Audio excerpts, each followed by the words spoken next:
Hi అండి, నమస్తే. Welcome to our channel. ఈరోజు రెసిపీ వచ్చేసి బీట్రూట్ క్యారెట్ రైస్ అండి. చాలా హెల్తీ రెసిపీ. మార్నింగ్ టైం చాలా ఈజీగా ప్రిపేర్ చేసుకోవచ్చు.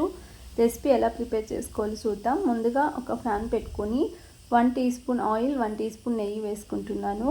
ఇది కొద్దిగా వేడయ్యాక 10-15 జీడిపప్పులు, అలాగే ఒక 2 టీ స్పూన్ల వేరుశెనగుళ్ళను కూడా వేసుకొని ఇవి కలర్ చేంజ్ అయ్యేంత వరకు ఫ్రై చేసుకుని ఒక బౌల్లో తీసి పక్కన పెట్టుకోండి.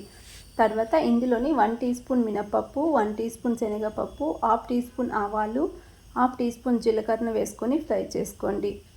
అలాగే 4 వెల్లుల్లిపాయలను చిన్నగా కట్ చేసి వేసుకుంటున్నాను. తర్వాత 4 గ్రీన్ చిల్లీని కూడా పొడవుగా కట్ చేసి వేసుకోండి. అలాగే రెడ్ చిల్లీ 2 తుంచి వేసుకోండి. వీటిని ఫ్రై చేసుకుందాం. తర్వాత ఇందులోనే క్యారెట్ తురుము, బీట్రూట్ తురుము వేసుకోవాలి. ఇక్కడ నేను చిన్న కప్తో హాఫ్ కప్ వరకు క్యారెట్ తురుము వేసుకుంటున్నాను. అలాగే బీట్రూట్ తురుము కూడా వేసుకొని ఒక 2 నిమిషాల పాటు మీడియం ఫ్లేమ్లోనే ఫ్రై చేసుకోండి. బీట్రూట్ క్యారెట్ బాగా మగ్గిన తర్వాత లో ఫ్లేమ్లో పెట్టుకొని నేను ఉడికించి పక్కన పెట్టుకున్న రైస్ వేసుకుంటున్నాను. రైస్ని వేసుకొని మిక్స్ చేసుకోండి. ఇలా మిక్స్ చేసుకున్న తర్వాత ఇక్కడ 1 టీ స్పూన్ కొబ్బరి తురుము వేసుకుంటున్నాను. ఇది ఆప్షనల్ అండి, నచ్చితే వేసుకోండి.